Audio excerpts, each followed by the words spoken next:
It's working now. But I'll have to repeat it. No.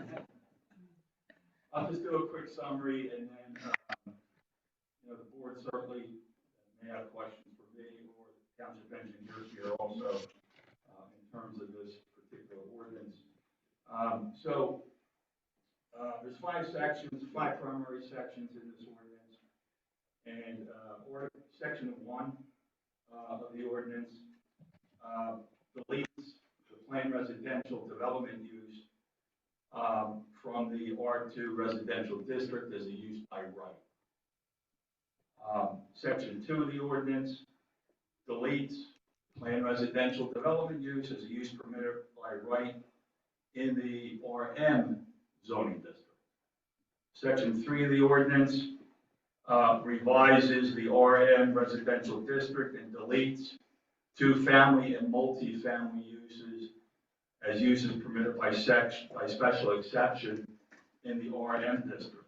Section 4 removes the PRD development overlay district from the ordinance in its entirety. And section 5 also modifies Article 19, which in this ordinance is called the Unified Development Area Overlay District, by deleting that as a base zoning district in the RC, deleting the RC, R2, deleting that use from the RC, R2, R3, and RM zoning districts. The UDA is also a high density type of use. It involves a mix of high density residential uses. So that's the summary. There are other high density areas in West Vincent Township. The board proposes by this ordinance to essentially remove the PRD use from the zoning ordinance as it stands today, and also to eliminate the UDA overlay district section from the zoning ordinance. That's all I have in terms of my presentation. Does the board have any questions? Your last sentence, you said basically remove the UDA from the ordinance. We're removing it back to the position of 2006 or something. Right. Currently, it's used on top of the base, several base zoning districts. So you're removing that use on top of the RC, R2, R3, and RM. And as I understand, that's the way the ordinance sat in 2006. We do have the map. Do you want that up? If anyone wants to see it. This is just the map of where the zoning notices were posted. No. This one we're talking about. Okay.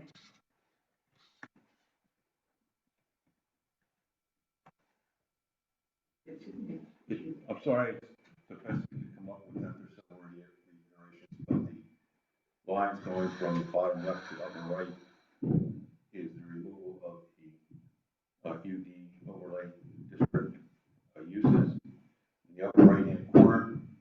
So that's the crosshatched area, and I believe that's the area where the PRD uses are eliminated.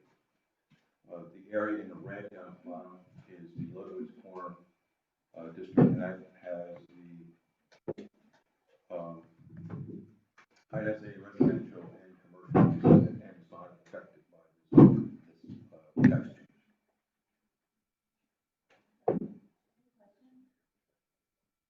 So you said that portion wasn't affected. I'm sorry, Ms. Ed. So you said that portion wasn't affected by this. So just to be clear, is the only part of this township that is affected my father's farm, since everything else is already developed? This is the first part of the question. John, we also need names and addresses. Yeah, we need names and addresses if you want to speak. Yeah. Okay. Public comment. And do we want them to Yeah, use so the place them microphone? on the microphone. Come share John Rice's microphone. Well, she I think she's withdrawing. yeah, we And then we still get the we new still one want, we here. still want the name.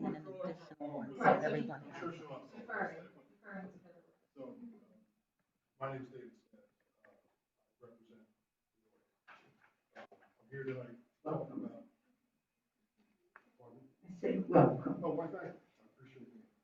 So. Can everybody hear me? All right, so first of all, we'd like to lodge our objection to the passing of this ordinance. Based on our initial review, it appears that, and I would say principally sections 1 through 4 of this ordinance really only affects my client's farm. I understand that section 1 talks about the R2 district, but it really is limited only by the PRD overlay, which is, as you can see, in the northeast corner of the township. From our understanding, the only property in that district, that overlay district, is my client's farm. Some land in the southeast corner of the district that's already been developed. Some land in the northeast corner of that district that is township property. And then the rest of the land in the northwest corner has already given away to the development. So our concern is this is technically spot zone. And it's my understanding that this was attempted about 6 years ago. And the prior solicitor was opposed to this, and it didn't go through. So we'd like to know why it's being attempted again. And if indeed there is any other property that's being affected by this ordinance, we'd like to know which property it is.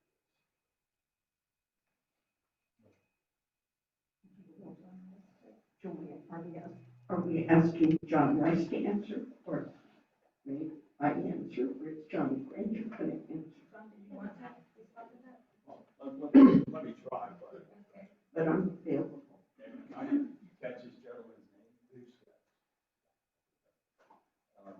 So, I mean, I don't know the history of what the prior solicitor did. I know that the staff looked at the entire township and where PRD uses, could be built. I understand this gentleman has a farm, which I've heard in the last couple of days, which is impacts. And he could sell that farm tomorrow to anybody, and you would have a PRD use. I don't know how this is spot zoning because it's a text amendment. We're not changing the zoning map here in this ordinance. It's a text amendment. We're removing uses that are currently permitted, PRD uses and other high density uses. And that's what's being proposed by the board all over the township. So, I mean, I understand the concern. I mean, I do, but in this state, nobody has a right to keep your zoning the same forever. That's a pretty accepted principle that zoning doesn't stay the same forever. It can be changed at any time unless it is spot zoning or it is some kind of a target. That's not happening here. My understanding is that there's been a lot of conservation in this community, and to permit high density zoning out in the middle of conservation areas goes against, I think, the Phoenixville area comprehensive plan. So that's the basis. I would suggest everyone read the Phoenixville area comprehensive plan because this township has a relatively strong conservation bent to it in terms of preservation. And PRDs attract public water and public soil. It's like honey. And that particular situation here, the board made a decision. There's other high density zoning permitted in this township. And I think, and I don't want to speak for the board, but my understanding from talking with the staff is that,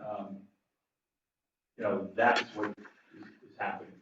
This is not something that's being targeted at this gentleman or his farm. This would affect the entire township. Sarah, did you have a question?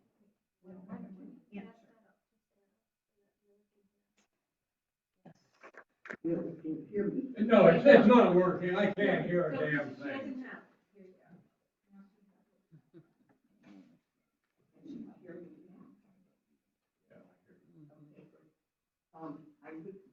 I was going to finish Mr. Rice's question. Do you have one answer? You want Yeah. something? I know Max put it back to me. Because John. We are doing this in response to the strong consensus in West Vincent that we want to conserve more land. When I meet people all over the township, what do I hear? Don't build more houses, conserve the land, and keep our taxes down. We know that building more density requires more public services, police, emergency, etc. All of those public services, our costs go up with every house that's built. So we are responding to what we have heard from the majority of West Vincent residents, that we want to try to reduce the continued development in the township. So we started looking at the UDAs, and once we looked at the UDAs, we said we might as well do the PRD and the RM right now. The PRD, as Mr. Rice said, is primarily, or Mr. Stagg said, it's primarily conserved now. The largest parcel in there is conserved in an agricultural easement, and there are several easements across Pewtown that are under French and Pickering Creeks Conservation Trust now. So there's really no further application of the PRD in that area. So we propose to remove it. I could go on like this for quite a while, so tell me your next question. Here's a question. Wait, we need. Hold on, come on. Don't go out from your seat, please. If you want to address, please come up to the microphone, state your name and your address, and then give us your comment. My name's Wheeler Amos. I'm living at the farm. We've got a little chunk of land right there on the property. Okay? Now, everybody else around us sold out. We're not. We're going to farm. But why, in the future, if something happens with us, and we have to sell, you're taking our higher value away? That is a question right now. Why would you take, this farm's been in our family for I don't know how many years now. Ma'am, please. Okay? Why will you sit on your ass and say, oh, let's take all their development rights, take everything away from them, and they can't build out?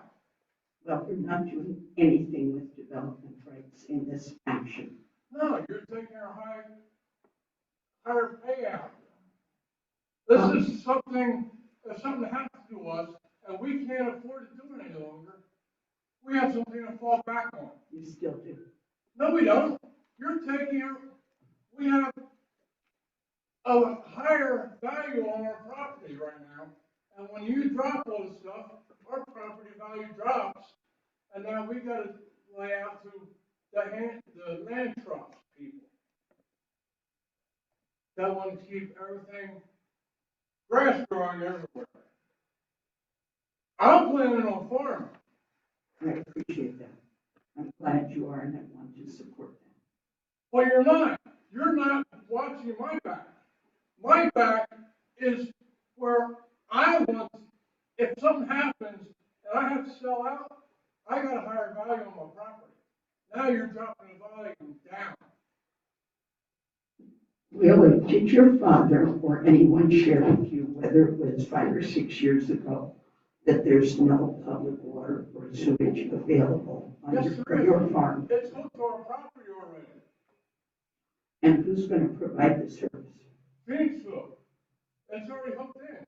But the problem is, that's West Vincent that it's hooked into. Their sewer lines already hooked into our property line. I misunderstood Wheeler's comment on that a month ago, when he said you had promised it, but you didn't have it. We have access to the Okay. property line where the public sewer is. So we would need to have a longer discussion about this, but you have access to a line that does not have any service provided to it by Valley Forge Sewer Authority. There were hookups that were supposed to be put in on our property line when the development went below our property that we had access to. Just for your farm. Yes. That's when that development went in below us. We were supposed to have access to all that. and it never got hooked up to your house. We didn't need it.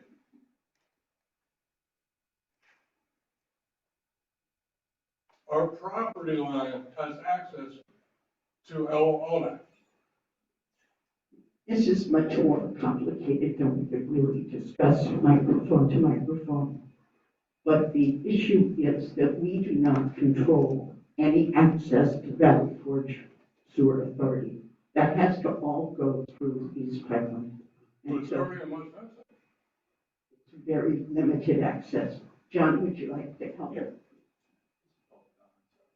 So public comment, anyone else wants to come up and make public comment? This can't be a back and forth question and answer.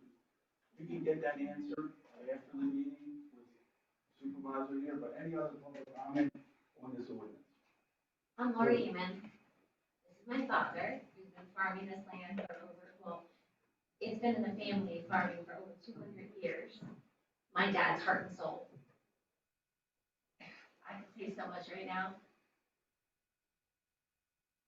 My dad's lawyer asked, why is my dad the only farm? West Township's West Vincent's a big township. Why are we pointing at my dad's farm only? There's a lot of farms. Do you know how many farms are in West Vincent Township?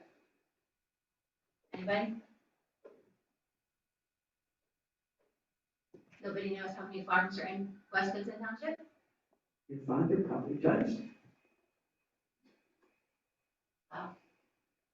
I think Mr. Rice was right, that this is a public hearing and there's a chance for public comment, but it's not necessarily appropriate for back and forth or interrogation of the board. Well, there was no back and forth because no one answered my question. He asked the same question, why is it only my father's farm that is being targeted? My father's being bullied is basically what's happening. And I'm really disappointed in this township. I'm sorry, you said your name quickly when you got up there and I missed it because something else was going on. What's your name? My name's Lori. Hi, Lori. Lori, if you're not targeting any farms, you're targeting a zoning change. The only part of the zoning change is my father's farm. Lori, would you state your address for the record, please? Wow, you're really not getting the questions and answers. But yeah. Right, this is I public live- comment and not question and answer period. Yeah, I live in Glenmore. Good try. Unbelievable. Yeah, Hi. Julia Brandell, 2472 Flowing Springs Road. I just want to clarify a couple of questions that I think I might have answered. the microphone? Julia Brandell, 2472 Flowing Springs Road. I just want to clarify a couple of things questions that are being asked and maybe a way to understand it a little bit better. I do not believe that the farm is being targeted. There are no other areas in the township that are zoned the same way, and they're not just taking the zoning away from your farm, they're taking the zoning away anywhere in the township that it exists. It just so happens that your farm is part of it. I think, if I'm looking at that map correctly, and I'm nearsighted, so I can't see it, I believe the overlay does also include other property, other part of Camp Hill in there as well. So it's not just your farm that the zoning is being changed or the overlay is being removed. It's actually that whole area, everything that's up in that corner. So nothing else in the township is zoned that way, is what I'm trying to say, if that makes sense. Lori, Your farm is the only place in our township that is RM. It still is, it's not changing. Right. They're not changing the zoning, they're just changing the overlay for the zoning. And another thing is the water. Yes, you have water that comes to your property, but I do not believe that the water that comes to your property can service a large development. I think that was something that was already established, was that I'm trying to help you understand, I think, what's going on. there's not enough, the supply and the sewer is not enough for a large development. It's certainly enough for your farm, but it couldn't service a large development. I think that was already something that was brought up in the last meeting. That's all I have. Thank you, Julie. Anyone else? John Eldridge, 1634 Hilltop Road, Berkeley. I thought on the other side of this, my land is conserved.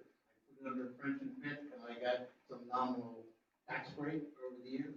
But I didn't want my children to be able to subdivide.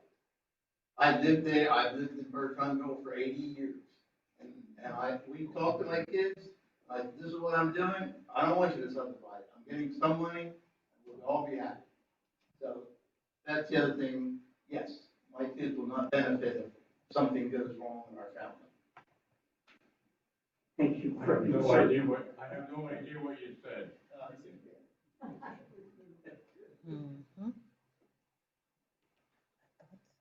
Barry Libero, 1012 Pottstown Pike, Chester Springs. Couple interesting things about that. Yes, the Amon's farm is the only one actually affected because everything else is already either preserved or developed. You've already covered the fact that there's not the water or the sewage for it, so it can't be developed that way. So it's kind of foolish to even take it out of there. And the other thing is, I don't know if anybody here has looked at the streams and the pond and everything else and the wetlands on the property. It greatly limits the amount of development that can be done on it. So to remove the ability, the overlay on that, I don't understand why it even has to be done, because the amount of development that can be done on the property is limited anyway, and the only one it targets is Wheeler Raymond's place. I think it's not spot zoning by name, but it is in spirit. Thank you. Anyone else? Please. Vote the court. Come here. I want to know. Maria when Jacobs, M- 205 Ironstone Lane. My heart goes out for these folks. They have farmed the land for 200+ years, longer than the township's been here, and they've been really fantastic stewards of the land. And I have to question you on why are you doing this, because it doesn't take a rocket scientist to figure out what Barry just said. First of all, the water and sewer may not be enough to handle a large development or the heavy usage that the zoning could allow. So when you take that into consideration, you take the streams into consideration, you take the environmental issues that would be there, it would never really be a large development if they ever decided to develop it. But you're talking as if, and you're doing this as if these folks want to develop the land. They want to preserve what their family has preserved all these years. And that's value. In today's market, when you're watching banks fail, a decent thing to do is to keep your value in your land.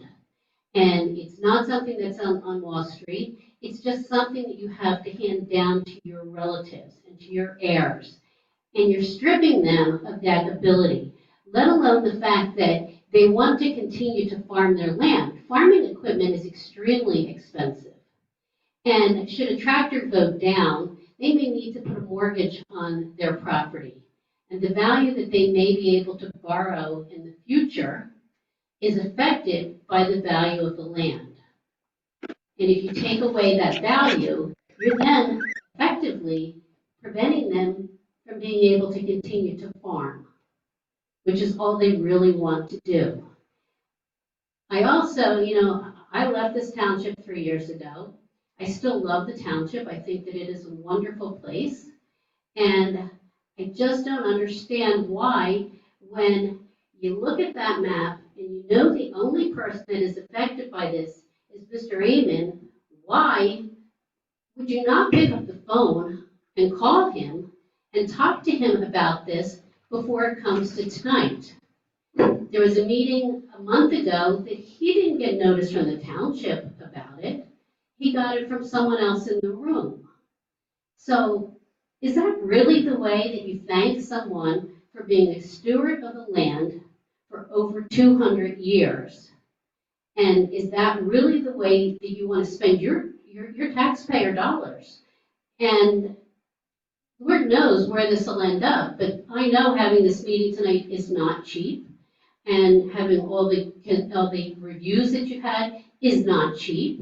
So you spent taxpayer money to what end? Why? Thank you. Thank you.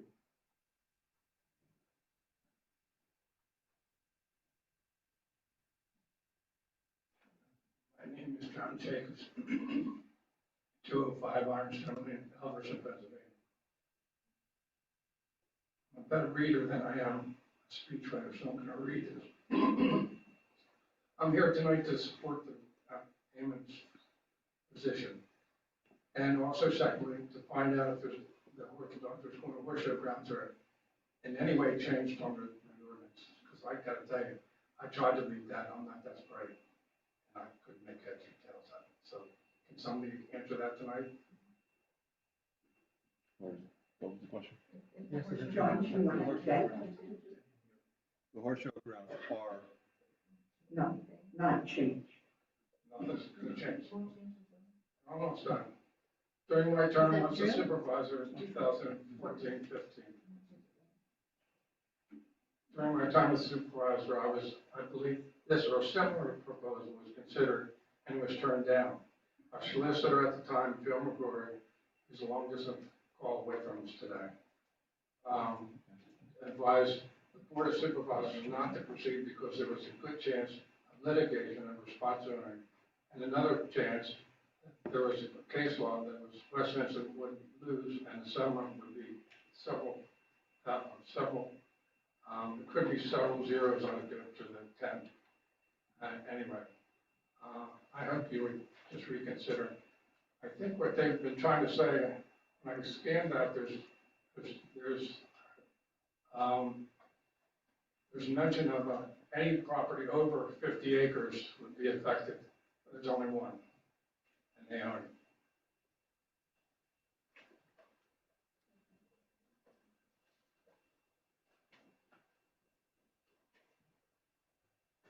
Stephen Austin, 151 Ford Road. Mr. Amon's neighbor. I don't think it's fair to, I appreciate. Could we get the mic over on him, please? Well, just Thank you. I appreciate that his family has owned that farm for a very long time. It is not fair to assume that he doesn't want to develop it.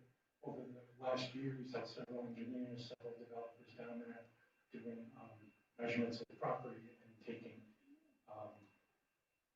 a lot of information about the property. So it's my assumption he's looking to develop there. I'm a newcomer to the town. I worked hard for my property. It wasn't gifted to me. So I don't know the whole history, but I do know it seems like he's looking to advance the property. Thank you.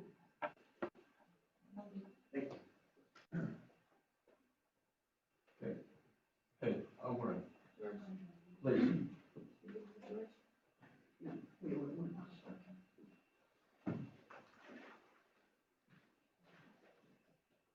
I'm the guy that the carpetbagger was just talking about. My name is Wheeler Amon. We're living on a bicentennial farm. It's listed on the historic records books. Our family's lived there forever. It was a land grant from Billy Penn through the New Jersey settlement.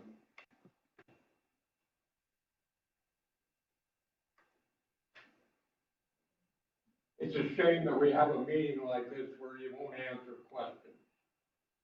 I'll ask it anyway. As you look at the map up there, for those of you that aren't familiar with it, in the upper right-hand corner, there's a darker area of purple. My recollection of that map is that that darker section of purple was the only purple on that map except up in Douglas Corner. There's a lot of hash marks on there now, and I assume that represents the overlay. Would I be correct in that assumption? Yes. Yes.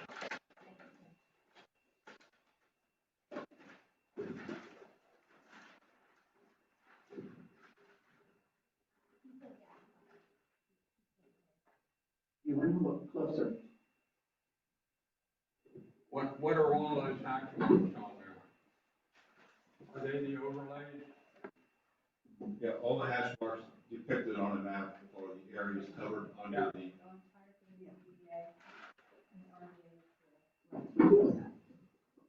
What she just said was,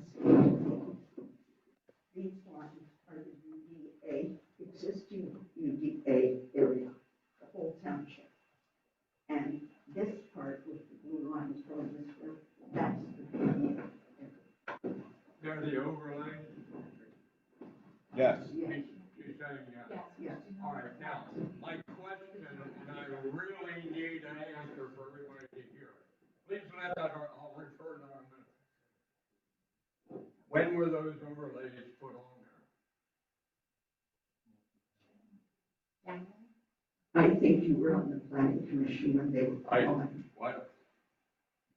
I believe you were on the planning commission when they were put on, if not earlier than your service on the planning commission. I remember you telling me it had been there for a very long time. I see.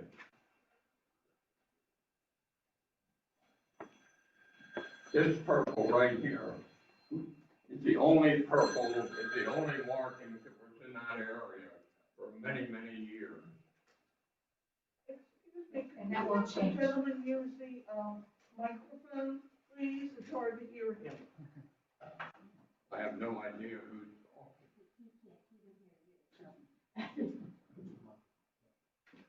Okay. No, I can only hear through that. That's what the problem is. All right, my question is, when did all these overlays get slapped on areas that have been sold off? The development rights have been sold off. All of Camp Hill. No, put that back on. All of Camp Hill to the west of our property. All those development rights have been sold. Am I correct in that? You are not correct. That's a yes? Sorry. I speak to the end. Right there, okay. We both learning, right? Camp Hill has an agricultural easement.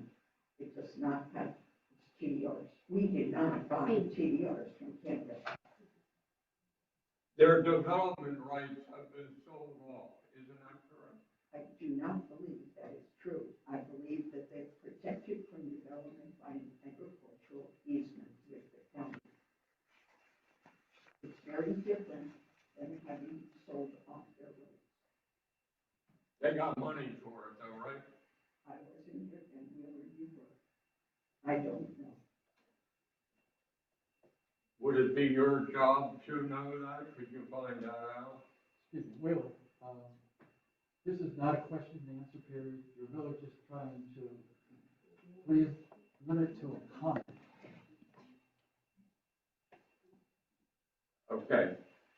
Wheeler, I'm not sure you understand, you're still going to be purple, you're still mixed residential, and the only place in this entire township that has that level. No, I didn't, I said except for up in Douglas Corner. That's the only area that's been purple for many, many years. Our property and Kimberbray. And then when Kimberbray got the sewer, you were able to wink and nod to the Valley Board and get the rest of Timberland Road to be added in there, you call it Timberland Village now or something, and that got sewer too. And now, you're saying we don't have sewer, but I was told that we did. Yeah, I know.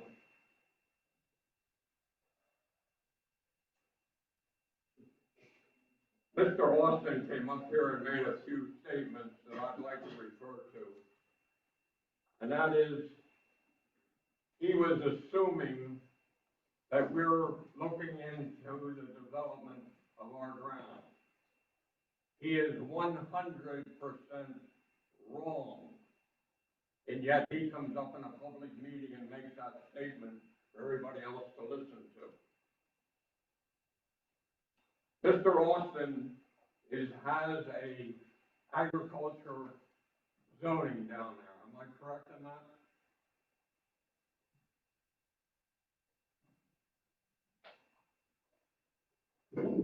What I see is that his property is in the R2 zone. I don't know what you said, Sarah. Too much equipment. Right here, it shows that his property is in the R2 zone. Is it? Not an agricultural zone, it's residential too. Okay, it's residential, it's not agriculture, is that right? Why is he able to have an industrial building down there in which there's a t-shirt business? And you will not look into it? Wheeler, I don't think this is germane to the subject matter here, so. He's the one that brought it up. I'm reacting to what he brought up. I understand. So let me just interject, sir. Finish your public comment. What? Finish your public comment. Don't fucking yell at him. You got a problem? The public comment is on what he came up here and brought up. He has 3 incinerators down there that are crematorium. He has a building down there in which there is a t-shirt business. Wheeler.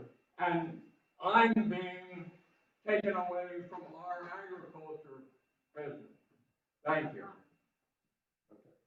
Jurisdiction.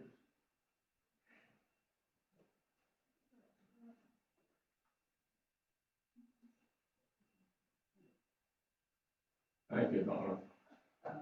George Solchinos, 1415 Hall Road. I guess my question is, it seems like a lot of this hinges on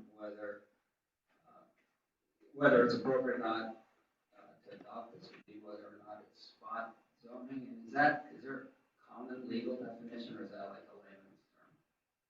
Mr. Register, go ahead.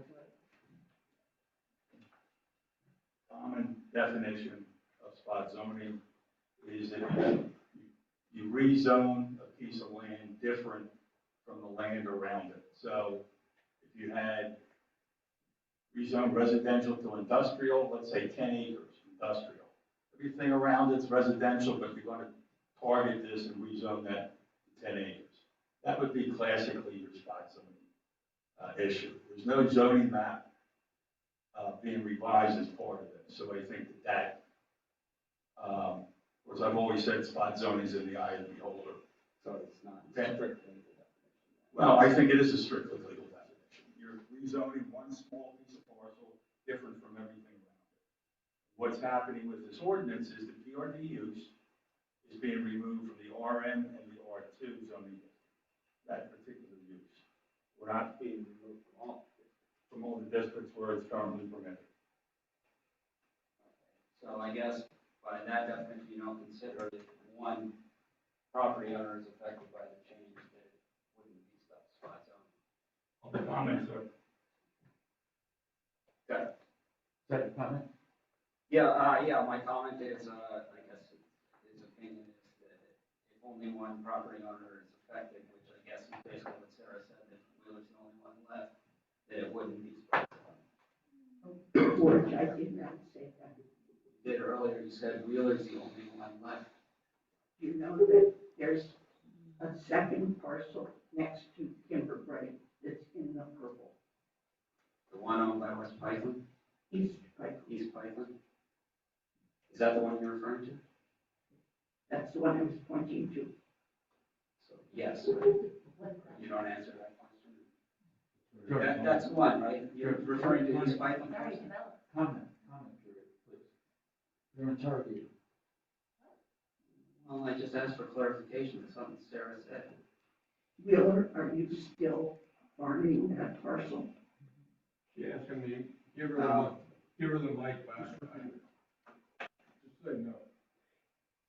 Wheeler, are you still farming the East Pipeline parcel that's adjacent to your property?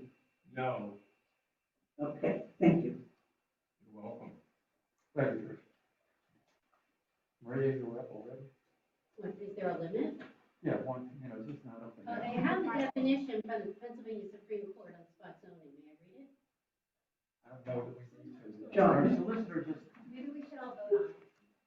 Is there anyone else before someone gets a second shot? Is there anybody else that wants to give public comment? I think that's only fair. Anybody that hasn't given public comment yet? You do this, Talk to the bottom.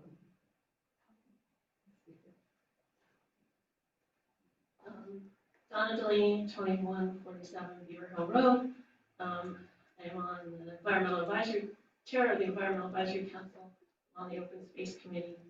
And I'd like to say, as a taxpayer and resident here, I'm very grateful that high density zones could be, overlays could be removed. The more residential development there is, the more traffic there is, the more pollution there is, the more our taxes go up, the more the need for services, the more the need for schools, and the more pollution and stormwater management. And so this, to me, means cleaner air and water and lower taxes and less congestion. So I'm sorry it negatively affects you. I'm very sorry. But when you look at the greater good of the township, the community, and the planet, that's what I'm looking at. Thank you. thank you, Donna. Anyone else? Seeing none? We'll move on to. We have one more.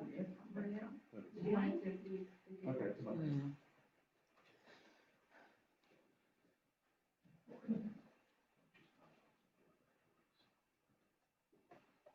Because the question came up, it was quick to Google. The Pennsylvania Supreme Court has defined spot zoning as a singling out of one lot or a small area for different treatment from the accorded to similar surrounding land indistinguishable from it in character, for the economic benefit or detriment of the owner. And I do have a set, that's the answer George's question, but I do have just a clarification. When my husband was up, he asked if this zoning affected the horse show. And one said no, it looked like the township manager had a different opinion. So I'm just wondering if you could clarify that for us. I will defer to someone who has better knowledge of the zoning. If Sarah said no, then the answer is no.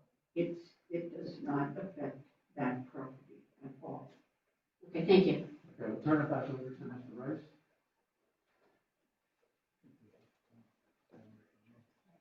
So, the ordinance has been advertised, it's to the board to approve it or not. And that's simply by a, motion and a second, and a vote on the ordinance. One question I have, is there an ordinance number for this? Yes, Yes. 204. 204. So that would be the motion. Ready for a motion?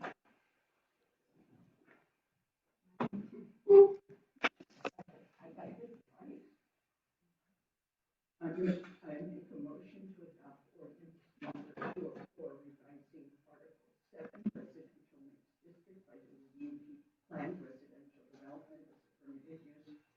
and by deleting two-family and multifamily uses as permitted by special exception. Revising Article 6 by deleting planned residential development as a permitted use in the R2 zoning district.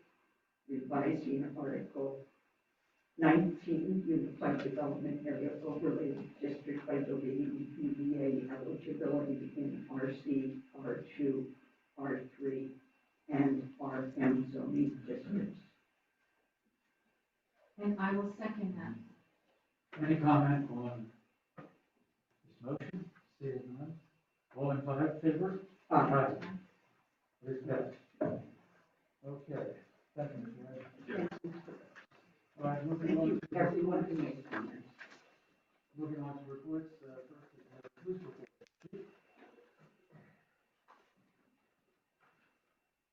Good evening. During the month of February, the police department had 230 calls for services, investigated 11 crimes, had 3 arrests, 64 traffic stops, and 0 accidents. Thank you. Thank you. Gotta get rid of it, still has the things in his ears.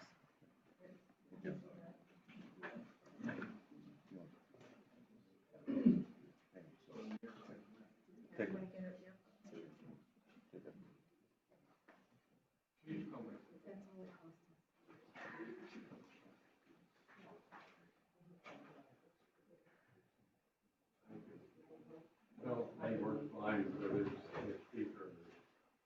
Thank you so much.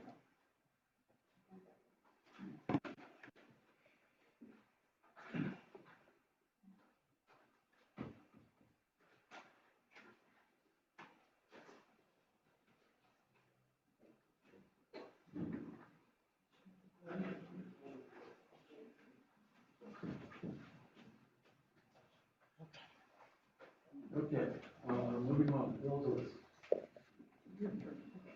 I'd like to make a motion to approve the bills list for all township funds in the amount of $249,251.22. I second that motion. Any comments? Seeing none, all in favor? Aye. Sarah? All right, thank you. Next, the treasurer's report. Chairman, for the month of February, the general fund opening balance is $491,218.30. Revenues were $150,211.72. Expenses, $137,899.50. For closing balance of $403,530.52.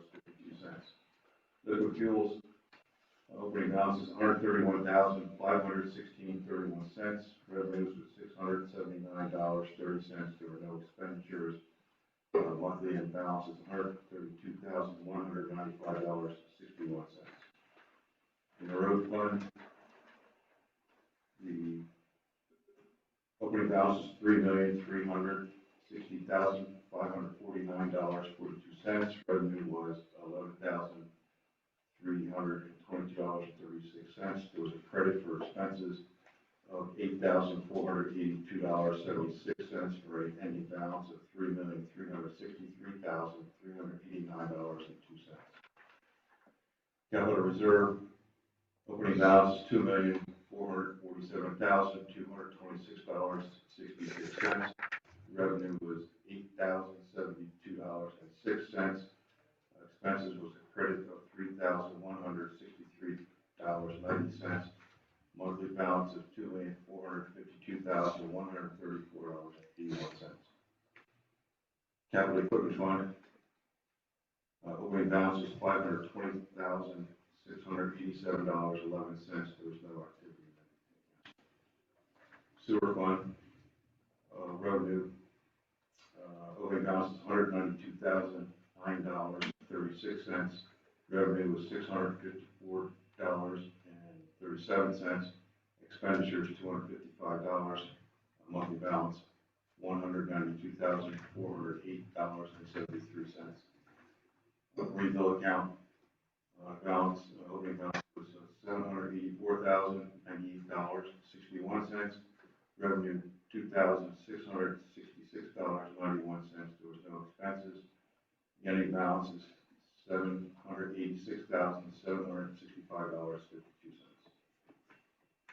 Thank you very much. Maybe we'll have a manager's report. Yes, Mr. Chairman, spent a considerable amount of the month preparing for the spring and summer projects. I will announce that the township received a notice from the Commonwealth Financing Authority of a grant in the amount of $250,000 for improvements at Okalani Park. This is the third grant the township has received for this project. Total funds available are $750,000. There is no match required for this. This is a very simple grant to administer. That's all, Mr. Chairman. Thank you. Sir, thank you. Moving on, old business. See, no old business. New business? No, one second. Unless you want to get up to old business? Yeah. There's nothing on the agenda. I was gonna make. Did you want public comment? You want public comment? Why don't you, we just have two short items.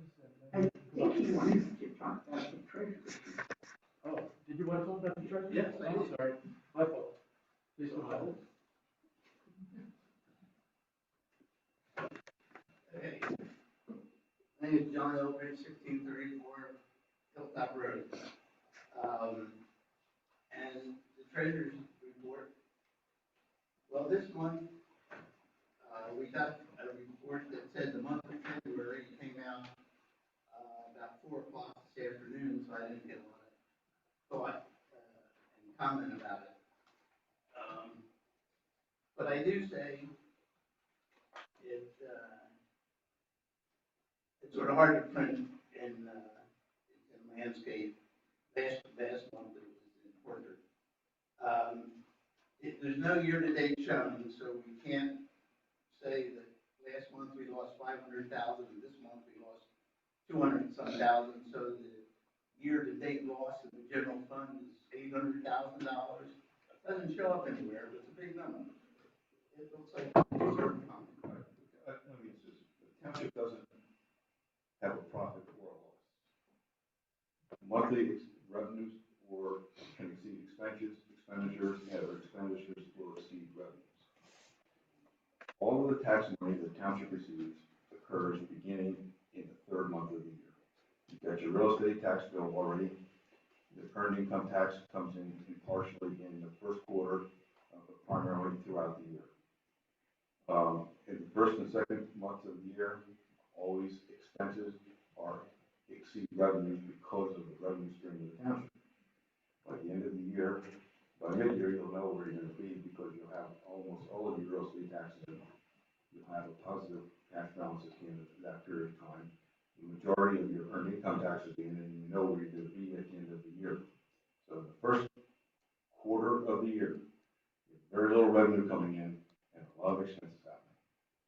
Always, in every municipality in the state is the same way. Thank you. Anything else, John? Okay, yes. Okay, so in this report, the earned income tax is supposed to get split between open space and township. 1/3 to open space and 2/3 to township. But in February, 135,000 went to the township and 146,000 went to open space. And for some reason, they give you this expense detail, and so some of the payments are split and some are not. So it's the township funds were way understated. Earned income tax was understated because of that issue. The township tax collector provides the township with this amount of money is for general fund purposes, and this amount of money is for the open space purposes. We do not have anything to do with that collection. Tax collector does that. They are responsible for that. All the information that everybody provides, their employer provides to the tax collectors, confidential information. The funds, the ability to tax non-residents who work in a township, or the open space portion of the township is not there. So if you live in Euclid Township, you work in West Vincent, you pay,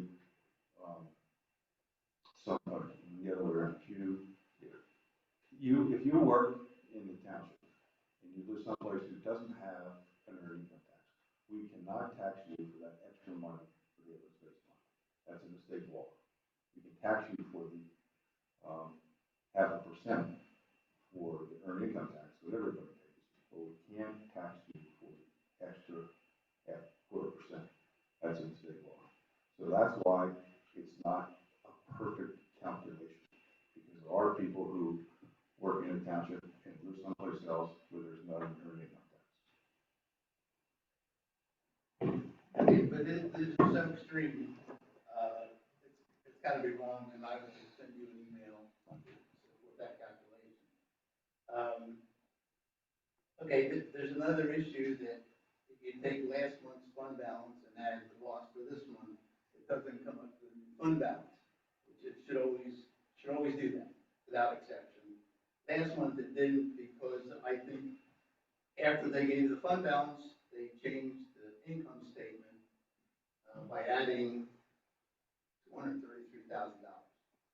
So, let me talk about the $233,000. There's sort of an elephant in the room. I said I was going to talk about it. If you didn't talk about it, give you all the chance. But so last month, you wrote off $233,000 as expensive. Wrote it off, gone, as reconciliation deviation.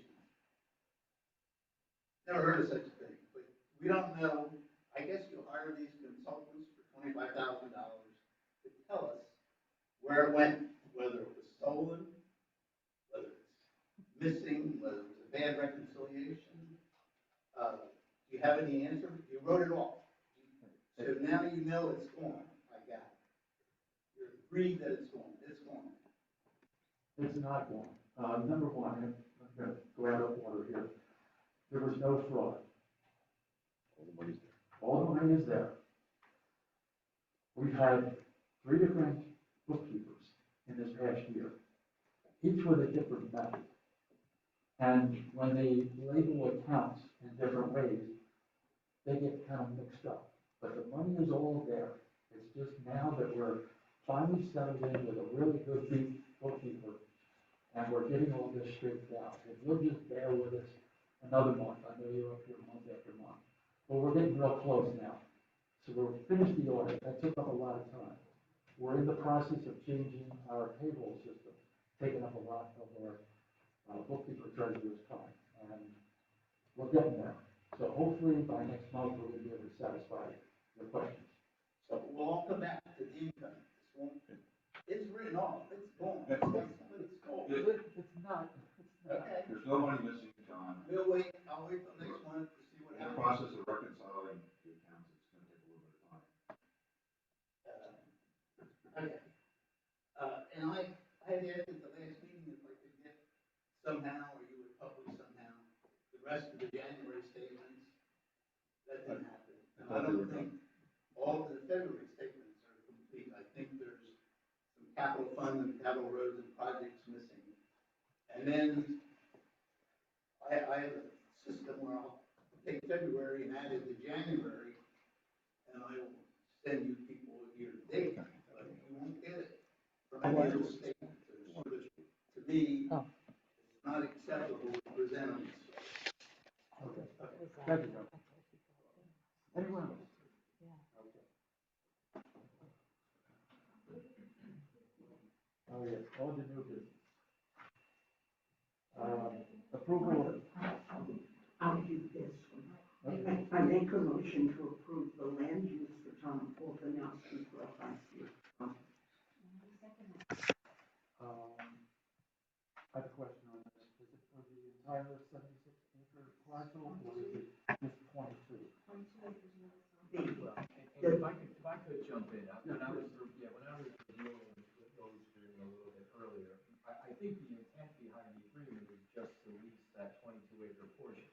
But my concern is that the way it reads, it is a little bit confusing because one could interpret it to mean that the entirety of the 76 acres is being leased. So if the board is inclined to adopt or authorize this lease agreement sort of in principle and what we all understand, I think that can be done with the condition that it's approved after being revised or conditioned upon revisions to the township solicitor's satisfaction. I just wanted to make it very clear that it is only a 22-acre portion that's being leased. And that's what it says here, 22 acres of land as described. Paragraph one. Right, but the problem is if you look at the first whereas clause, it defines the 76.13 acres as the property. And then if you look further down, like use of leased property, paragraph 3, tenant will use the property solely for growing crops. It's pretty clear he's only paying for the 22 acres, but so if we do it in principle, we are authorizing the lease while the lawyers clean up the paperwork. Is that different? So you're trying to add, So the do I 22 need, acres of. do I need to amend my motion to approve the land lease for Thomas and Husky for a 5-year term in principle? I would say conditioned upon provisions made to the solicitor's satisfaction. Okay, but our solicitor did 3 of these last year with 3 other questions. Okay. So, I just don't want to run into a situation where somebody has a real question as to what portion of the property is being leased. I think it's a quick fix. Seems to me to be an important one. So you want to amend your, I think I just did. Yeah, I'll second that. okay. Any discussion? Kathy, did you get it? Yes. This is the specific area. I think it's pretty clear, but Where's read it this? out. It's Weatherstone C.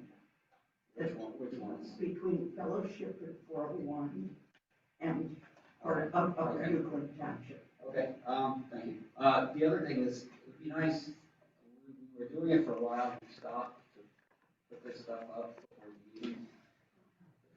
The lease and the map and things that you have here. That, that isn't on there, the land lease. Yeah. Uh, Seems non-controversial. The land lease, Right, that's not. yeah. I don't make it. We have to put it on there. Yeah. Thank you. So, any other comments? Seeing none, all in favor? Aye. Okay.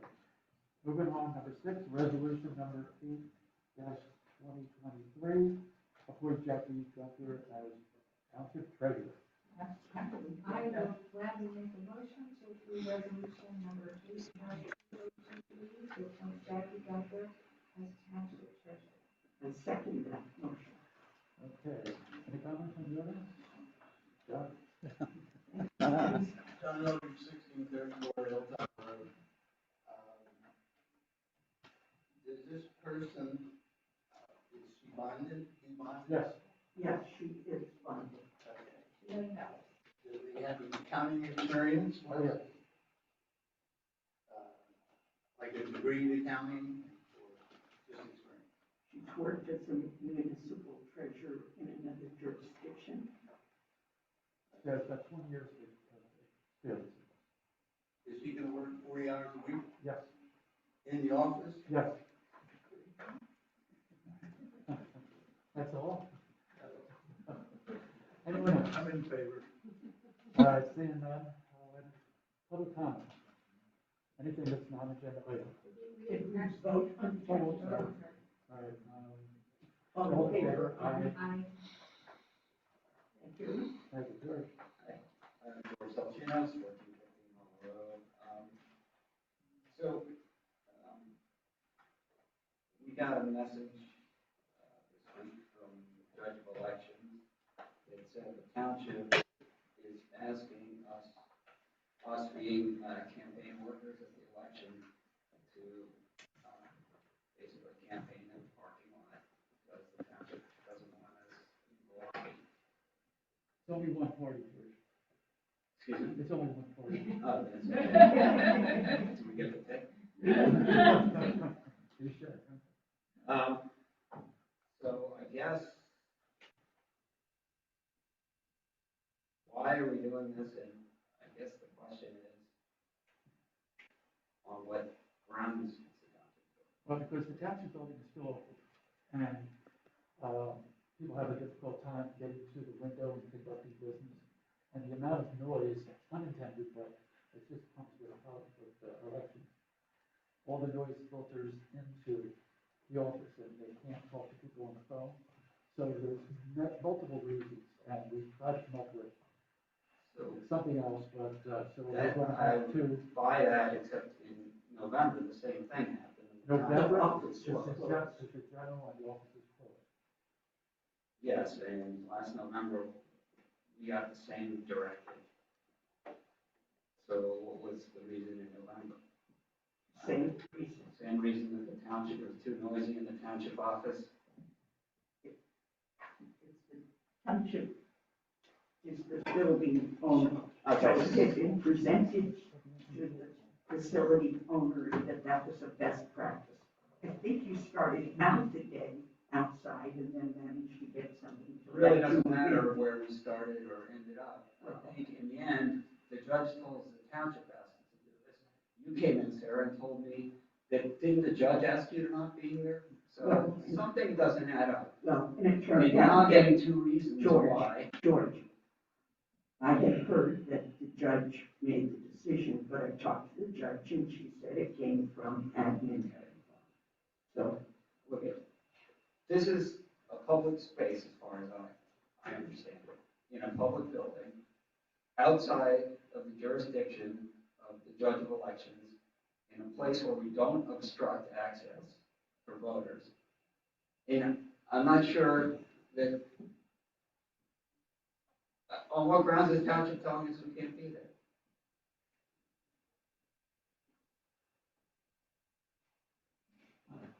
I'm trying to play a little bit of catch up on the background here. So what exactly is it that the you judge? see that room out there? We want at least two parties representing their candidates at 6-foot round tables in that space when voters come up this ramp and have to come through there into the space. And the window is right to the left there, where they ask for assistance. And was there a judge that made a ruling on that as to whether or not that was We're permitted? talking about a judge of elections. And she deferred to our administration, but then it got overridden sometime during the day, and it was a general election, and nobody was in the office. The judge of election doesn't have jurisdiction more than 10 feet outside of the hall. There is none. Now, I'm talking to Max over here, George, because he asked the question. Right, so what I'm trying to understand is, where are we now? Is this something that's within the township's discretion at this point? Yes. So, are you asking if this is a township discretion or? What I'm trying to figure out is where procedurally are we at this point, because I can't give a legal answer until I can have a better understanding of where we are, or where we were, and where we are now. I think we have the alternative of causing additional tax expense and giving all of our employees the day off.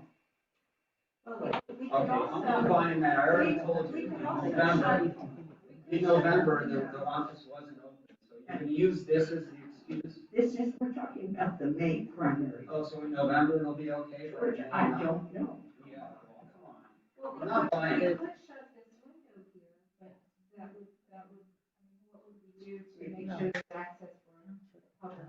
But then we have to put our staff in attention. This is. This is one day a year. This is one day, Yes. 2 days a year. one day a As year the owner in of the May, building. and then you close the office in November. Megan. It's just nonsense. They just want to see outside, that's all. Kathy is telling us, who has both probably more municipal experience in all this thing that's being put together, that the township has the authority to designate where the different tables go. Building owner. Yes, the building owner. Building owner. The building owner, the building owners. Could, okay, Well, wait a minute, is that not a public space? And the township owns the space, just because it's open to the public at certain times doesn't mean the township stops exercising control over how to regulate it. And So can the township legally prohibit campaign activities in a public space where they don't interfere with the election? if the township is a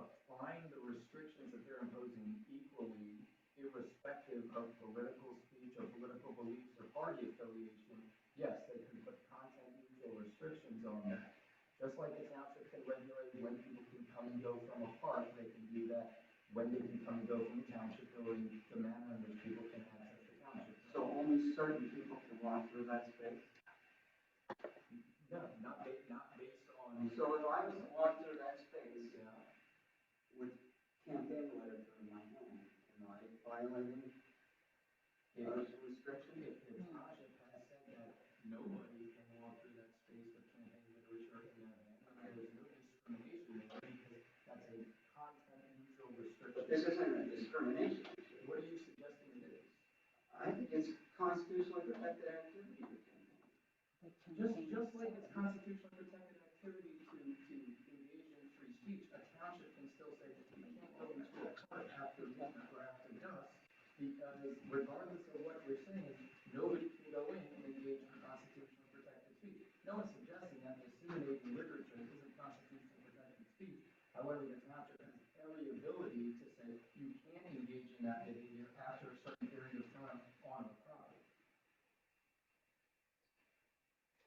I don't know. I think they're nice here. And I'll add something else to this. You're asking us to campaign in the parking lot. We have thousands of voters potentially coming through.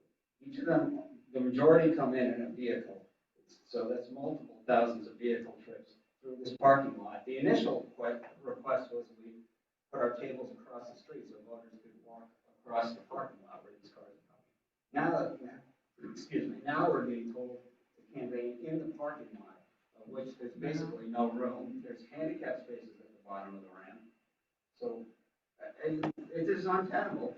And the other thing is the township took on the commitment to provide a polling place and allowed this activity basically since this building was built. And George, you know that we've been asking the parties to find another polling place. We've asked Westchester to find another polling place because we don't have adequate parking here.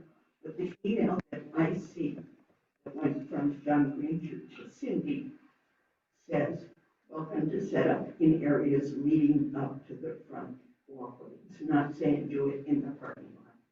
Oh, okay. Where do you suggest? We tried putting a tent here on the hill where basically it's falling off the hill. Yeah, that's So what you're asking us to do something that's unsafe to solve a problem that doesn't exist. How many years did you use the space across the driveway? 3 or 4? 1. No, there was more than that. It was because of the COVID restrictions.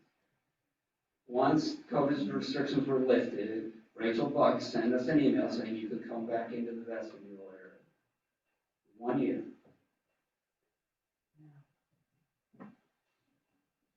Okay, anything else?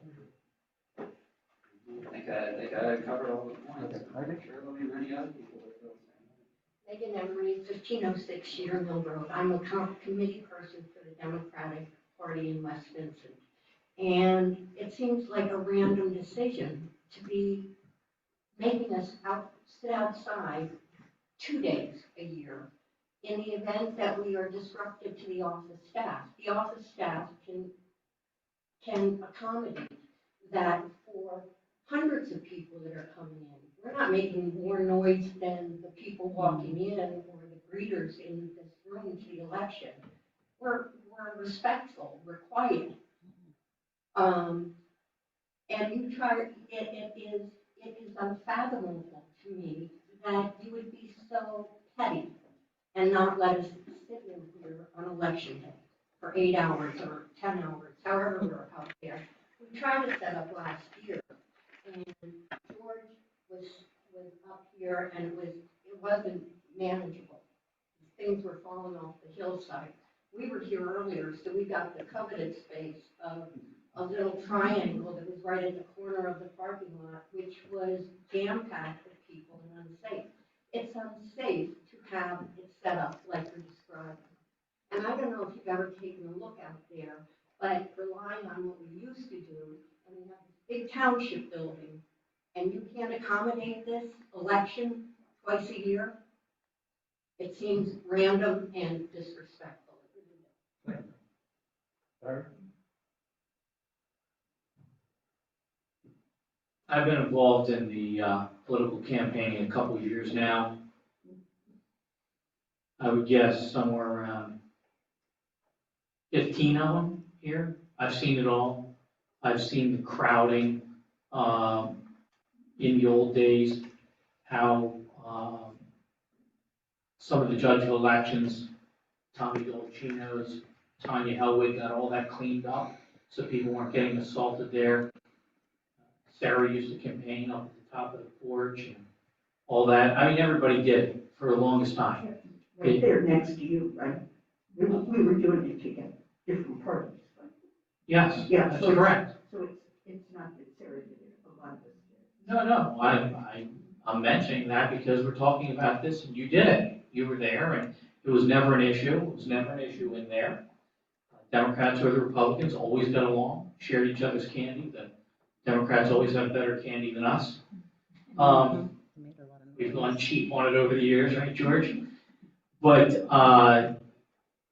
the fact, Sarah, you say, well, great expense to the taxpayers. We'll just have to give the employees a day off. No, it's that much noise. Close the window and they can work inside there and people don't have to come in for a day. They just can't get a permit that day. It's not a big deal. But you know what? It's never been an issue. We all know it's never been an issue. It just hasn't. This is a fabricated problem. And the fact that you would make them go across the street over there, you're going to endanger people going back and forth across there. It's a problem. Just, why can't you just leave it the way it is? Because it's always worked out and it has, over the years, become more and more peaceful and harmonious. In fact, last year, the Republicans went in there and then helped the Democrats move in. It was everybody worked together in unison. It was a great thing. Everybody had a good time. It's not that noisy in there. But if for some reason you think it is, just close that thing there and don't have the public come in. There's no reason to give anybody the day off. I think the road crew can still work. I think the people in the office can still work. I think everybody in this room over here, at least, would agree with me on that. Thank you. Thank you. Wendy? Wendy Boundaday, 906 St. Matthew's Road. And I worked the last election all day outside, and I was sick, but I got a cold for the next week. So it's really so nice to be in here talking to the community, and it's such a great feeling with both campaigns there, and it's just one of the best days, I think, for the community, and there's nothing more important than the elections for us. So I just think you should reconsider that. Thank you. Anyone else? Seeing none, motion, entertain motion to adjourn? No, I wanted to see if there were public comments. We have someone else. Oh, I'm sorry. Public comments. Thank you. Thank you all for your, the work you do for West Vincent Township, because I've lived here for 16 years and have never been here other than to vote. And I've usually made my decision, no matter who's standing outside. Anyway, I did my pre-work. So I'm here on 1246 Hollow Road in February 26th. Tractors came up my driveway and went over, ended up working over at 1226 Hollow Road, and they are a stream field, an Amish family that are harvesting trees next door. They are still there. So my request is they are on a 10+ acre with an agriculture. I have been trust with trying to find out what the process was to say, what is the rules and regulations on this? And it turned out I talked to Tracy Franny, and at first she told me they could do it 1,000 acres to do a permit to do this harvesting, timber harvesting. They're not taking down trees that are dead, they're harvesting trees. And then she said, no, there's an ordinance as of last September, October, that they have to do a permit.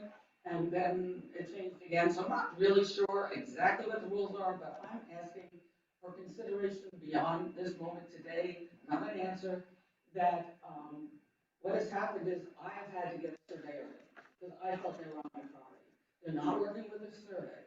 And as it turned out, they completed this weekend, the largest, most beautiful harvest trees looked like they came from my property. So one about 150 years old, when it came down and bounced the whole, a little earthquake. So the people next door are harvesting, are making money. I just asked, and I know they're on agriculture, they didn't permit any of the new buildings they put in. They said their agriculture permit has not, requires them not to do that. Well, I think they're learning differently. I think they are now trying to permit the buildings, the structures that just put on their property. My thing is, I've had to spend money to get a survey to prove that they're taking these wonderful trees.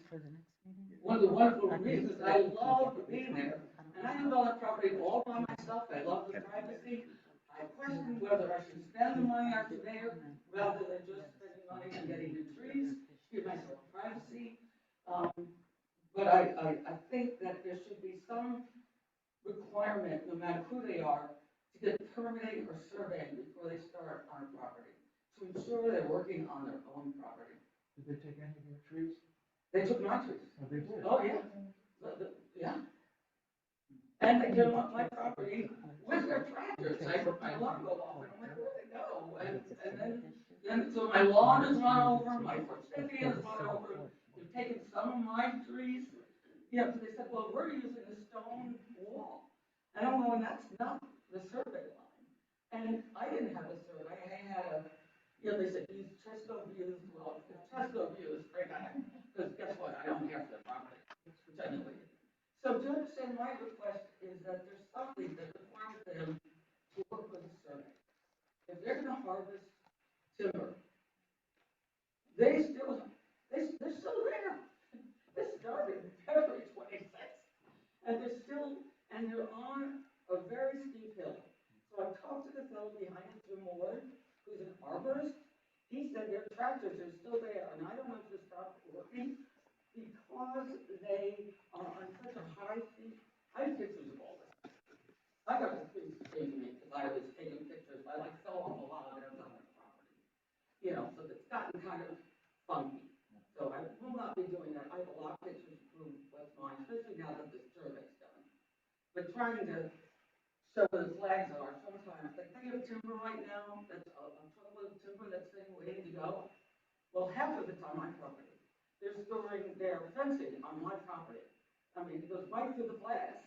So, I mean, I feel like it's not well managed. There should be some kind of survey required, no matter if you're agriculture or not. That does not give you permission to use the privilege. So that's my, I hope that will be added. No decision tonight, a thought that's put on a future. Yeah, thank you. Thank you. And thank you for what you do. It's appreciated. Thank you. Julia. Hi there, Julia Brendel, 2472 Flowing Springs Road. So what's your first name? Mary Lou. Mary Lou was talking about. Don't we have a permit process for when you're gonna go in and you're gonna take down trees to make sure that we're not taking heritage trees or specimen trees or anything like that? The distinction is between harvesting and clearing land for pasture. Is that what they're doing, clearing land for pasture? Yes. Okay, so do you have to get a permit, or do you have to tell anybody, hey, we're clearing land for pasture, or do you just go and do it? They can do that. Now, about the permitting, there are different tiers of that, but they mostly kick in when you get to a DEP or the Conservation District disturbance of land that requires a runoff management plan, an erosion control plan. Right. And so that's when permitting comes in. We certainly can look at if there is a trigger. I don't think any of the provisions in our ordinance now address the question of. They're on like a super hill. We're on like a 25% grade. So their equipment's still sitting up there. Yeah. And I don't know if it's stalled because of that. But it's, the fellow behind is an arborist, Jim Ward, and he said this is an erosion issue with a runoff, that they should be getting permitting to make sure that the trees, what the volume of trees that we're gonna have an erosion issue after that. Maybe we should get Jim to come in and help us look at our ordinance. So, I mean, I have to hire an attorney now to go the next step. I mean, I'm incurring a lot of costs to keep my beautiful property that I've loved for so many years, and I'm trying to do the best to be a good neighbor, and, anyway, I'm passing it under your purview. If you don't mind me just asking one quick question, so you did not have a survey done when you purchased your property, so you don't, I did, you did? yes. And are there still markers that mark your property corners? Not the original, so I just had it surveyed this past week. So I paid the money. Right. Fortunately, you have to do that, but are the markers still there so that you can see where the lines are and see? I Okay. just put it up this weekend. Okay. Just to make sure that they don't pull them out of the ground. So, I mean, I'm trying to do the right thing, but it's tough. It's tough to have them every noisy, now they're doing, the project is still going on. Come on, a month. Anyone else? All right, seeing none, now we'll entertain the motion to adjourn. Aye. All right, thank you everyone. Thank you.